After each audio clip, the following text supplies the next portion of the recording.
Hey, hey, good morning. Michelle Lee here with the Sophia Mystery School. As you probably know, your personal and spiritual evolution mentor. And I'm here to talk a little bit more about becoming fifth dimensional. Say hello when you tune in. I love to know who I'm talking to, who's here, and where you're from. But as you may remember from previous videos, if you've seen them, hello Joanna, so good to see you here. There are three foundational pillars to becoming 5D. What I find so interesting as I was sitting down and putting together these pillars, not putting them together, they dropped down. I was a Sunday evening looking at my whiteboard, looking over my week, and it dawned on me that my life path has brought me these three pillars little by little, starting in my mid-20s, to becoming 5D. And all the puzzle pieces came together just a few days ago. And so anyway, those three foundational pieces or pillars to becoming 5D are to embody your divine power or wholeness. And we do that through integrating our shadow, embodying unity or oneness consciousness, which is, we're going to go into that a little bit more today, through healing your 4 core wounds. And finally, embodying and embracing personal sovereignty through using declarative prayer and rituals. So today we're focusing on the oneness consciousness, which requires us to heal those 4 core wounds. It's crucial to heal those 4 core wounds and release them in order to live from the truth of oneness consciousness, because the core wounds actually cause us to separate from one another. So let's talk about the densest energy. Hello, Janine, so happy to have you here. Let's talk about the densest frequency of the core wound is shame. That is the densest, lowest frequency of an emotion, which we are on this planet to experience all of these frequencies. It's why we chose to be incarnated here.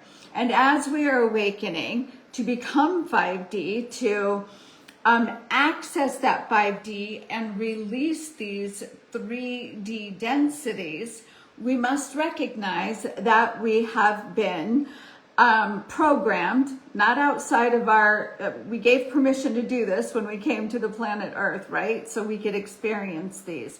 So there's no victimization here. But in order to heal shame, we first get to acknowledge it. Shame is the belief that I am bad.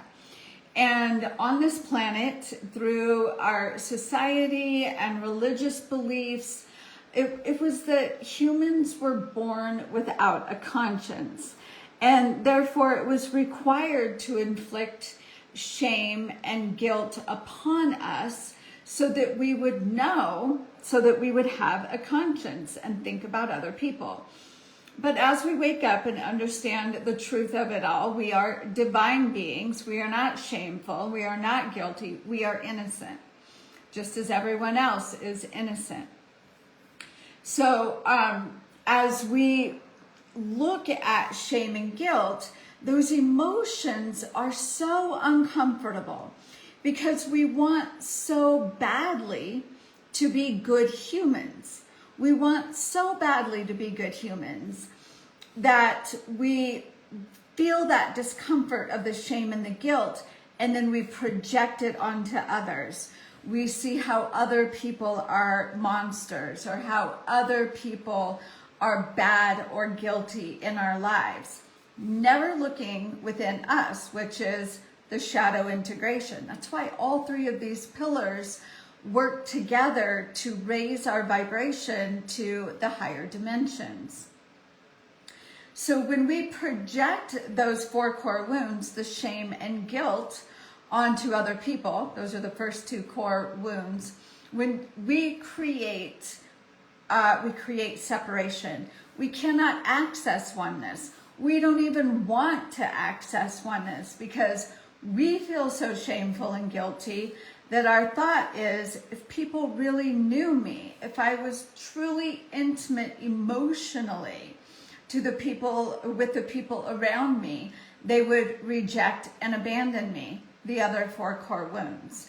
So as we hold on to those emotions, if we don't go in and heal them, which is work that I've done for over 20 years using emotional freedom technique to release and heal those wounds, we don't even want anybody close enough to us to know who we truly are. So we actually repelled the oneness consciousness, which is a very, very important characteristic of the 5th dimension, to understand that when I harm myself, I harm others. When I take care of myself, I'm taking care of others. What I do to myself and what I do to others, I'm doing to the opposite, right? We are one.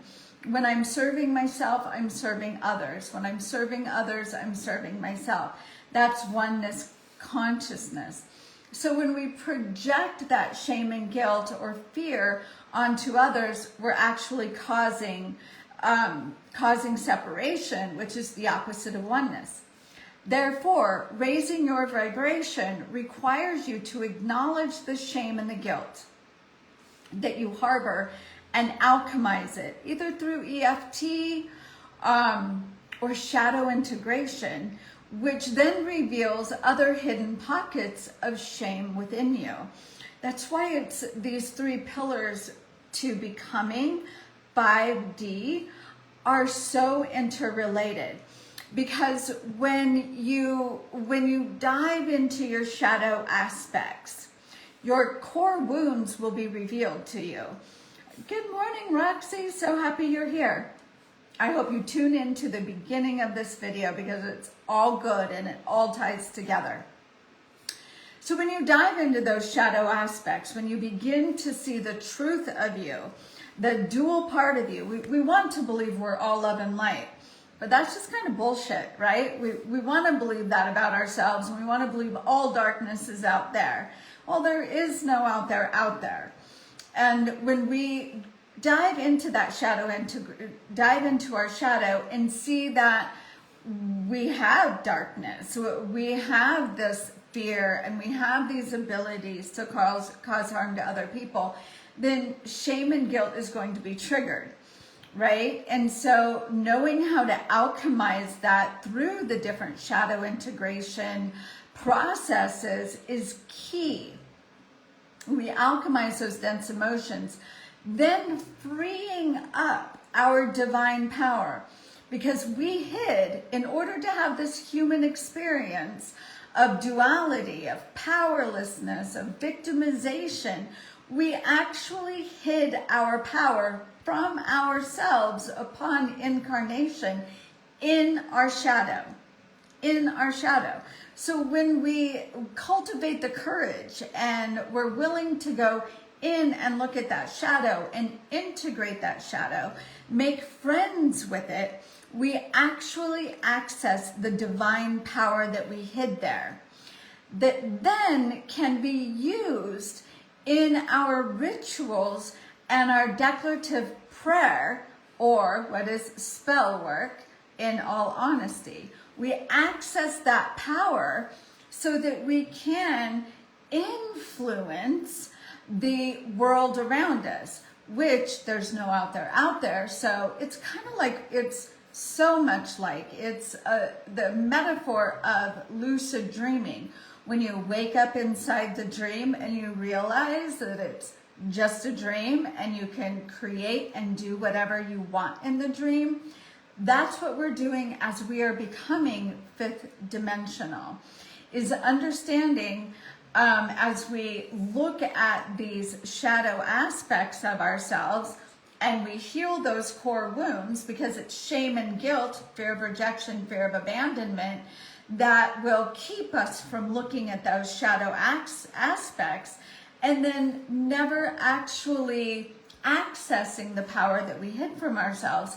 Then when we go to do ritual or prayer work, it's watered down, right? And when we do this shadow integration and the healing of the core wounds, we access that power of our higher selves, which then empowers everything else we do, the ritual work and the shadow work. So I hope this has supported you in really getting in tune with what becoming 5D is all about. And the internal work, because we become 5D. The more of us that become the fifth dimension, the more we support the planet in becoming the fifth dimension. It's not about waiting for the planet or waiting for other people to wake up. It's doing the work within us and accessing the power that we've hidden from ourselves. So tune in next Monday for my next video, where I will be diving deep into the shadow integration meditation process of existential kink. It is mind-blowing and it is so powerful. So tune in next week. If you haven't subscribed and liked my YouTube channel, do that now. We'll put the link in the comments below. If you're watching on YouTube, please hit the like button and subscribe so you get the notification for the next video coming out about existential kink. Mwah! Thank you so much, everyone. Thank you for tuning in. Bye for now.